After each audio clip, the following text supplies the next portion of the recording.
एक बार रामकृष्ण परमहंस जी, जिनके प्रिय शिष्य नरेंद्र, जिनका आगे चल के नाम हुआ स्वामी विवेकानंद, स्वामी विवेकानंद जी के बचपन का नाम था नरेंद्र, अपने गुरुदेव के पास गए और बोले, गुरुदेव मेरा एक चेला है और अगर उसको कुछ नंबर देने हो तो आप क्या दोगे? रामकृष्ण परमहंस जी ने कहा, नरेंद्र पहले ये तो बताओ कि तुम्हारे उस चेले के पास है क्या? स्वामी विवेकानंद बोले, गुरुदेव उसके पास बहुत पैसा है। बोले, एक जीरो दे दो उसको हमारी तरफ से। बोले, उसका परिवार बहुत बड़ा है। बोले, एक जीरो और दे दो मेरी तरफ से। बोले, उसकी बहुत पकड़ बहुत ऊपर तक है। बोले, एक जीरो और दे दो। बोले, वो थोड़ा दाऊ दादा टाइप का आदमी है। बोले, एक जीरो और दे दो। बोले, बड़ा व्यवहार कुशल आदमी है। बोले, एक जीरो और दे दो। अब नरेंद्र स्वामी विवेकानंद जी उपलब्धि पे उपलब्धि गिना रहे और रामकृष्ण परमहंस जी जीरो पे जीरो दे रहे। आखिरी में स्वामी विवेकानंद जी ने हाथ जोड़ के कहा, गुरुदेव ऐसे तो लाख जीरो लिखे जाएं, पर जोड़ लगेगा सब बाद में जीरो ही तो बनेगा। रामकृष्ण परमहंस जी हंसने लगे, बोले, नरेंद्र इस संसार में जो भी है वो सब जीरो है। स्वामी विवेकानंद को समझते देर न लगी कि आज कुछ ना कुछ मिलने वाला है। कहा, गुरुदेव मैं आपकी बात को मानता हूं कि ये दुनिया जीरो है, पर अगर इसकी कीमत बढ़ानी है तो क्या करना पड़ेगा? रामकृष्ण परमहंस जी मुस्कुराए और कहा, नरेंद्र उस जीरो के आगे एक को खड़ा कर दो, उस जीरो की कीमत अपने आप 10 गुना बढ़ जाएगी। तो ये सारा संसार जो दिख रहा है ये है जीरो, और एक वो परमात्मा अगर वो हमारे जीवन में आ जाए तो इस संसार की कीमत भी 10 गुना बढ़ जाएगी। और सब कुछ होते हुए भी अगर भगवान ना मिला तो हालत कैसी हो जाएगी? मान बढ़ो चतुराई बड़ी, सुंदरता तन में प्रगति है, घूमत द्वार गजिंद हजार, इंद्र से ना मोरी कहूं घटी है, और तुलसी रघुनाथ की भक्ति बिना जैसे सुंदर नारी की नाक कटी है। सब कुछ होने के बाद भी अगर भगवान के भजन में हमारी प्रीति नहीं है तो हमारी हालत ऐसी हो गई। आप लोग बताना, एक बहुत सुंदर स्त्री हो, अप्सराओं जैसी लगती हो, 25,000 की साड़ी पहना दो और सुंदर लगन लग के नहीं लगन लग, 25 लाख को जेवर पहना दो और सुंदर लगन लग, अब फिर वो मेकअप वेकअप सो करवा दे, पार्लर आर्लर पहुंचा दे और सुंदर लगन लग। पहले से सुंदर 25,000 की साड़ी पहने, 25 लाख को जेवर पहने, खूब पाउडर आउडर लगाए, और इतो सब होवे के बाद वो की नाक काट ले अकेली, बस कैसी लगे बात, अकेली नाक कट जाए बस। ऐसे ही तुलसीदास जी कह रहे हैं कि सब कुछ होने के बाद भी अगर भगवान का नाम नहीं है तो नकती जैसी हालत वो आदमी की हो गई। तुलसी रघुनाथ की भक्ति बिना जैसे सुंदर नारी की नाक कटी है। तो बिना भगवान के भजन के सब बेकार है प्यारे। इसलिए नाम लेते रहो, अधिक से अधिक नाम लो, जैसे बने वैसे लो। कि तुलसी अपने राम को के रीज भजो या खीज, पर खेत परे में ऊंगे हैं उल्टे सीधे बीज। कैसे भी नाम लिया जाए वो फलदायी होता है। तो भगवान का नाम लेते रहो जितना अधिक से अधिक हो सके।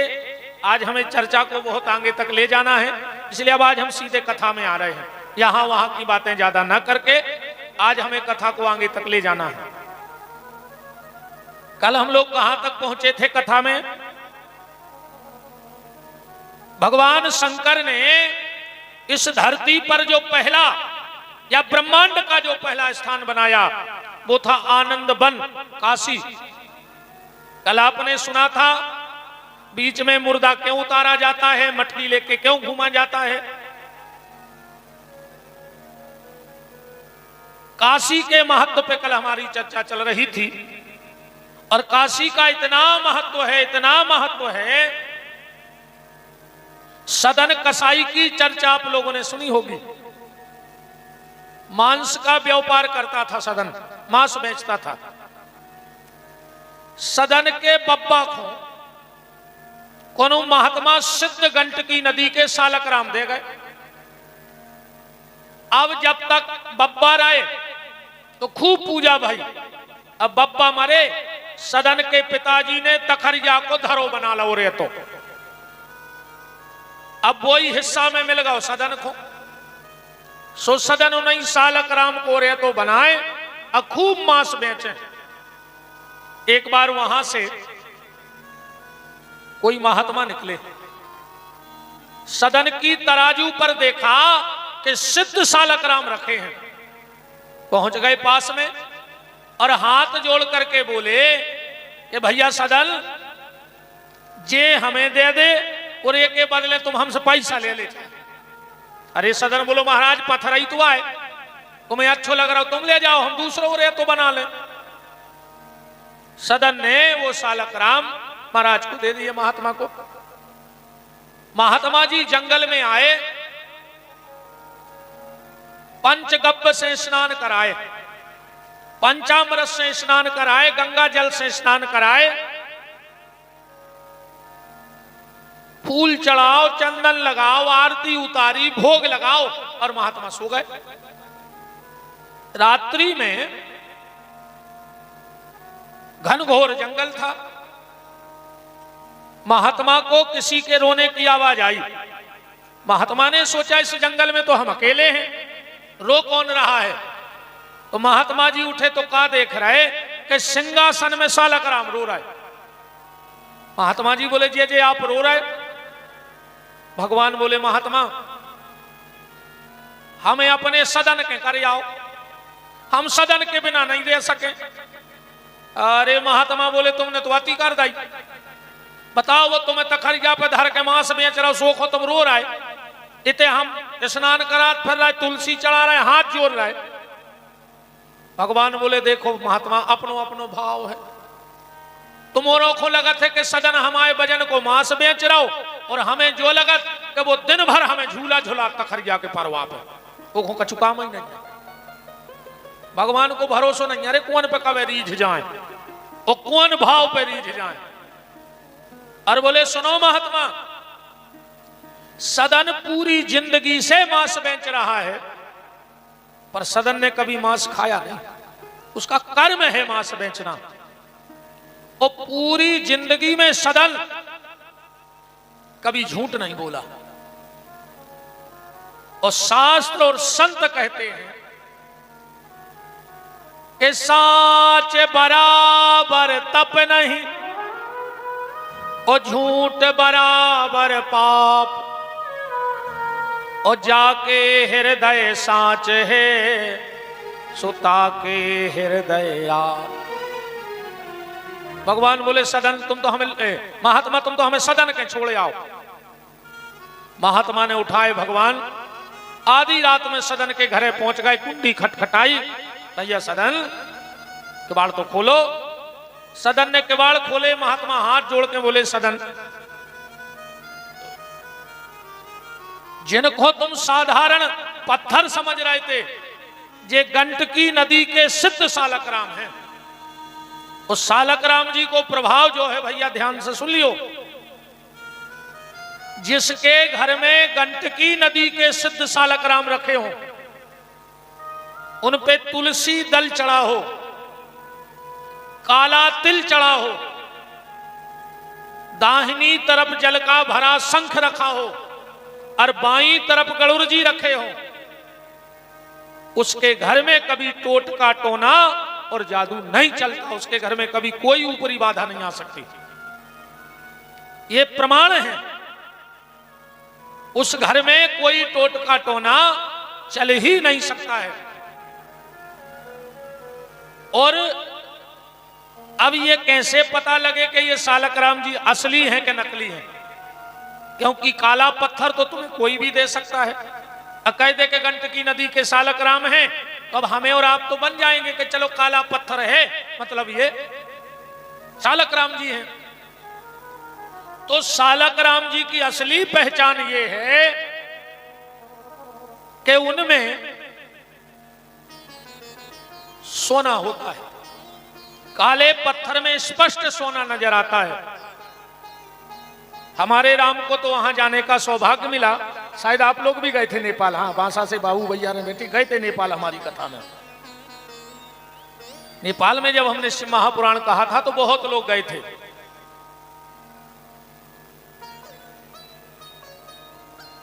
सालकराम जी का यह प्रभाव है और कई कथाएं प्रभु सालकराम जी की हैं। एक भगत हुए, उनके बहुत अच्छे चंद्रहास, नारद जी के चेला, नारद जी के चेले।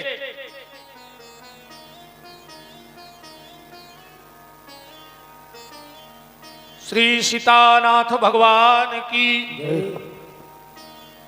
एक भगत हुए चंद्रहास, नारद जी के चेला। एक दिन नारद जी गंडकी नदी के किनारे चले जा रहे थे। अच्छा, एक बात बताओ ईमानदारी से, आप लोगों ने कभी सुना कि गंडकी नदी कौन है? गंडकी नदी की महिमा सुनी कभी आप सबने? बताएं गंडकी नदी कौन है? ये बात भी सुन लो, बड़ी प्यारी बात है और नई बात मिलेगी आपको। फिर सालकराम की महिमा बताते हैं। पहले गंडकी नदी की महिमा सुन लो। ये गंडकी नदी एक गंडकी नाम की वेश्या थी। बहुत ध्यान से सुनना। नित्य उसके पास अलग अलग पुरुष आते थे। एक बार वो एक महात्मा जी के संपर्क में आई। महात्मा जी ने कहा, देखो गंडकी, ये काम जो तुम कर रही हो वो गलत है। गंडकी बोली, महाराज मुझे पता है कि मैं जो कर रही हूं वो गलत है, पर मैं ये काम छोड़ नहीं सकती। पर अगर आप महात्मा हो, साधु हो, तो मुझे कोई ऐसा उपाय बताओ कि मेरी मुक्ति हो जाए, मुझसे भजन हो जाए। महात्मा ने कहा, यह काम छोड़ दो। बोले, नहीं छोड़ सकते, ये काम हमसे नहीं छूटेगा।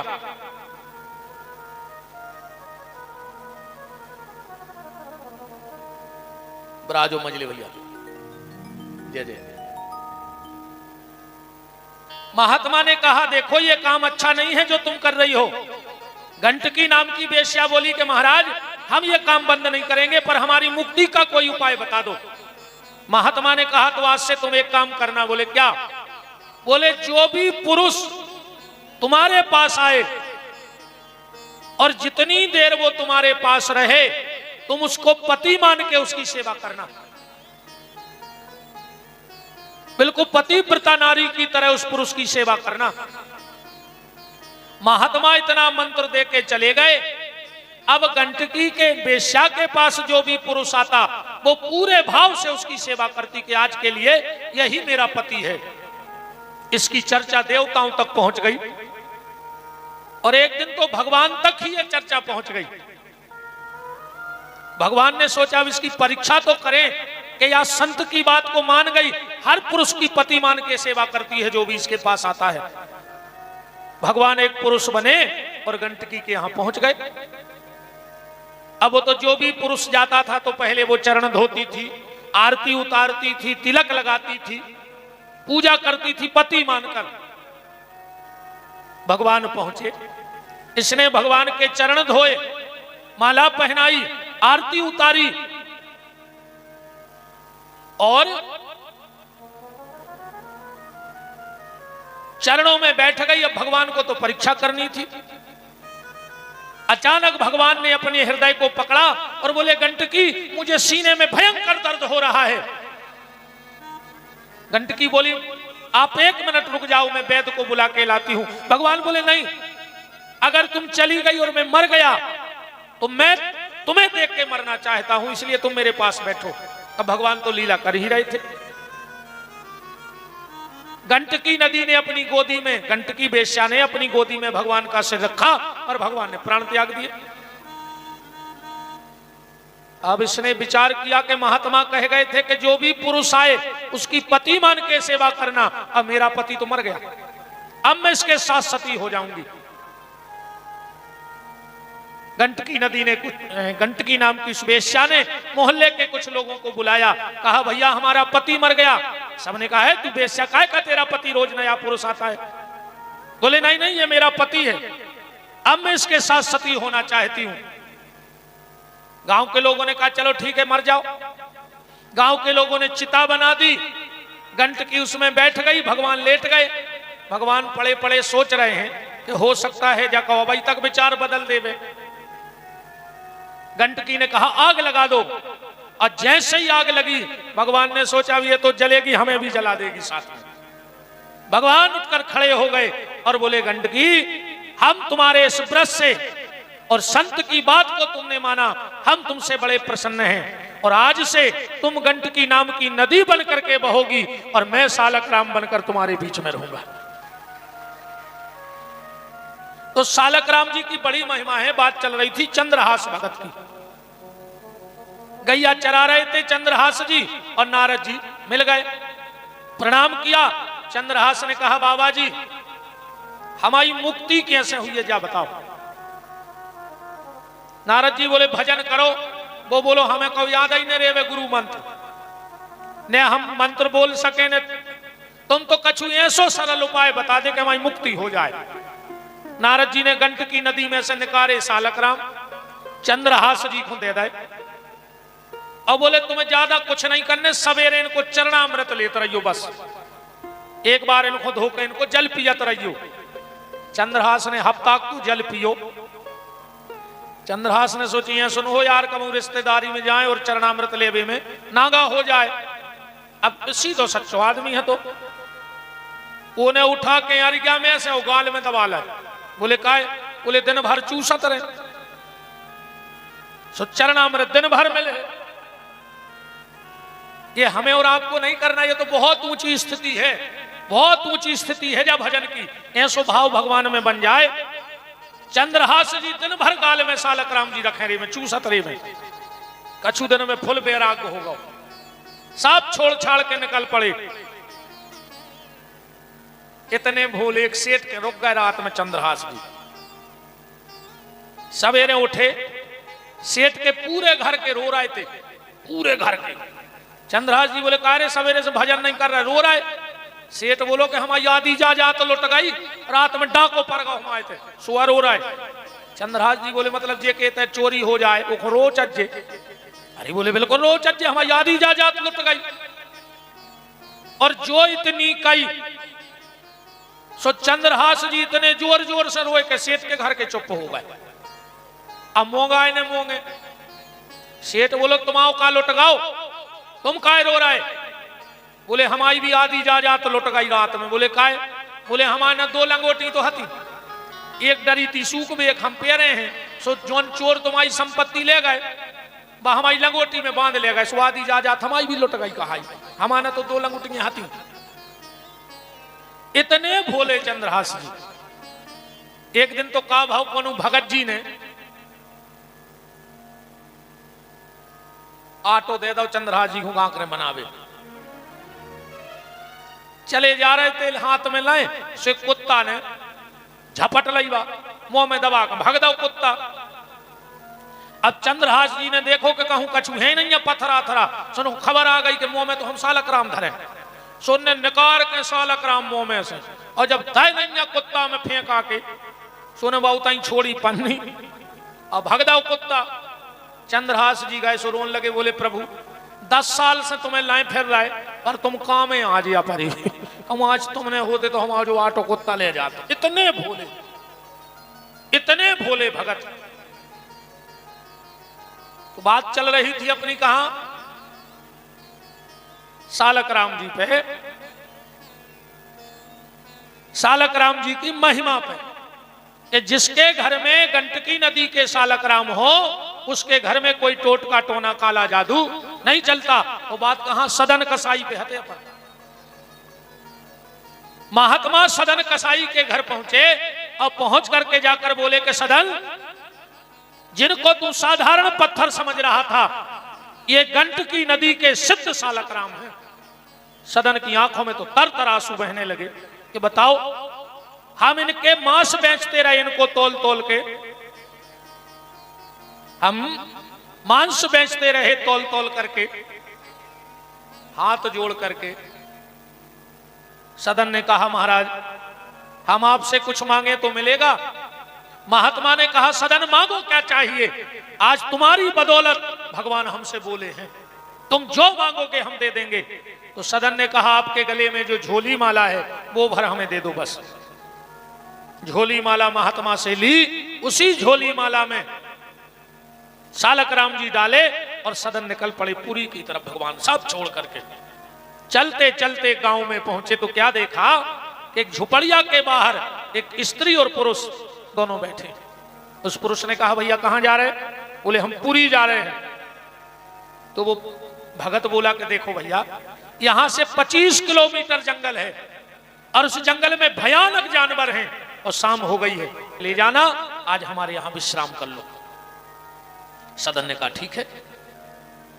पति ने अपनी पत्नी से कहा कि देखो ये हमारा अतिथि है और शास्त्र कहता है घर के दरवाजे कोई आए तो भोजन की पूछो, चाहे वो खाए चाहे न खाए, पर एक बार उससे जरूर कहो कि भोजन करके जाना या भोजन कर लो। घर के दरवाजे कोई आए तो भोजन की पूछो, ना पूछ पाओ तो पानी की पूछो, न पूछ पाओ तो बैठवे की कह दे के आओ बैठो, इतो ने कर पाओ तो 2 मीठे शब्द बोल दियो। अगर कोई तुम्हारे दरवाजे आए तो उसे 2 मीठे शब्द बोल दियो, और अगर इतो ने कर पाओ तो नेचे के ओंठ की तन्नक मुस्कुराहट मार दियो को देख के, तो अच्छो लगे कि उनके घरे गए थे, उनको चेहरा खलगाओ। तो घर के दरवाजे कोई आए भोजन की पूछो, ना पूछ पाओ पानी की पूछो, ना पूछ पाओ बैठने की कहो, ना कह पाओ 2 शब्द बोलो मीठे, ना बोल पाओ तो नीचे के ओंठ की मुस्कुराहट दे दे, और अगर इतो ने कर पाओ सेल पास की डब्बी ले अज्जो, दूध में घोरियो और रात में पी के सो रही, जो भीतर से कबाल लगा लियो को बचाने पाए तुम्हें, सवेरे मारे मिल गयो। अब फिर भगवान से कह दियो अगले जन्म में हमें पड़ा बना दे, कुत्ता बना दे, न को से खावे की कहने ने बैठवे की, जहां डरो तई तुम चाटत रहो। जरूरी नहीं। फिर बताओ अगर इंसान हो तो इतनी मानवता तो व्यक्ति के भीतर होनी ही होनी चाहिए, और अगर इतना नहीं है तो धिक्कार तुम्हारे मनुष्य होने पर। इससे अच्छा तो तुम जानवर हो जाते तो ठीक ठाक रहता, इससे अच्छा तुम जानवर हो जाते तो ठीक रहता। तो उस पति ने अपनी पत्नी से कहा कि ये हमारा अतिथि है,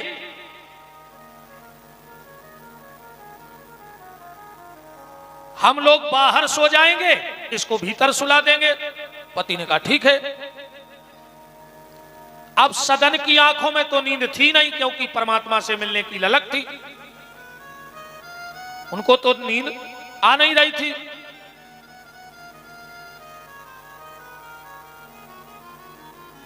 श्री सीताराम जी महाराज की जय हो।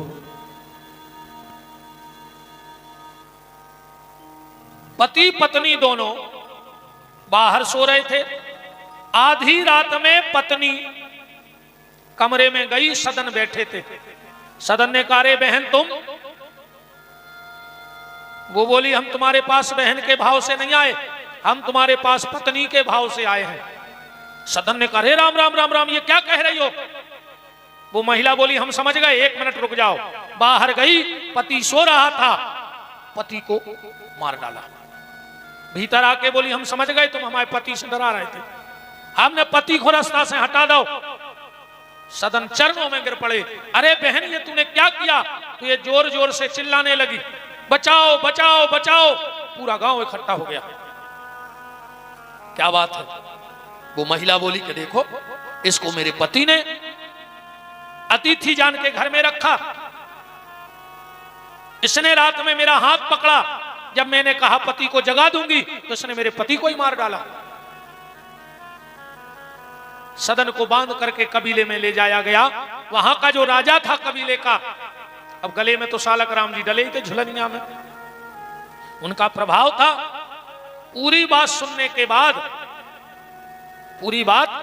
के बाद सरदार ने फैसला दे दिया, जिन हाथों से तुझे छुआ है और जिन हाथों से तेरे पति को मारा है, इसके हाथ काट दो और इसको भगा दो। सदन के 2 ही हाथ कट गए।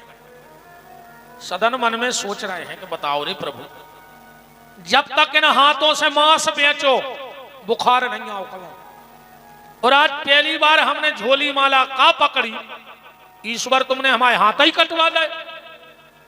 विचार करते करते सदन जैसे ही पुरी पहुंचे और जो जगन्नाथ जी के सामने जाके प्रणाम किया, मानो दोनों हाथ कमल की तरह निकल करके बाहर आ गए हों, दोनों हाथ ठीक हो गए। और भगवान बोल पड़े सदन से, आओ सदन। सदन बोलो, प्रभु मन में बड़ी उथल पथल है। क्या? बोले, आप हमारे एक प्रश्न को उत्तर दो। अगर हम पुण्यात्मा हैं तो हमारे हाथ काय कटे, और अगर हम पापी हैं तो आप काय मिले? या तो आपने मिलते हमारे हाथ कट गए थे, हम समझ लेते कि हमने जिंदगी भर मांस बेचो जो को पाप आए, पर आप मिल गए तो हम पापी भी नहीं है।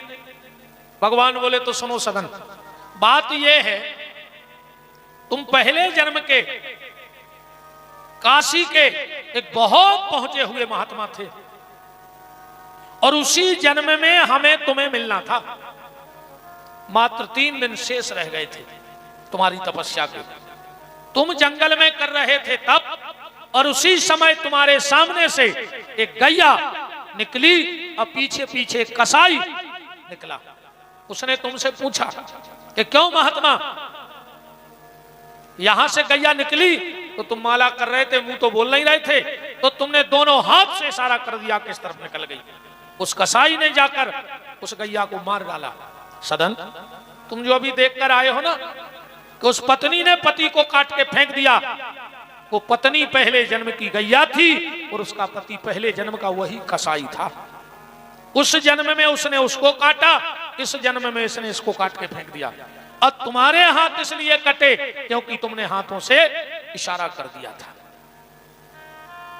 सूत जी महाराज शौनक ऋषियों को कह रहे हैं कि ये काशी का महत्व है कि काशी में भजन करने वाले का, काशी में प्राण त्यागने वाले को भगवान भोलेनाथ श्री सीताराम जी से मिलाने का प्रतिज्ञा लिए बैठे हैं। और हमने कल भी आपसे कहा था कि जिस पर गुरु कृपा नहीं होगी उस पर शिव कृपा नहीं होगी, और जिस पे शिव कृपा नहीं होगी उस पे कभी राम जी की कृपा नहीं होगी, और जिस दिन जिस पे राम की कृपा हो जाएगी उसके ऊपर सबकी कृपा हो जाएगी। जा पर कृपा राम की होई, सो ता पर कृपा करे सब कोई, और राम दाहिने जेई भये, सो सबई दाहिने होए।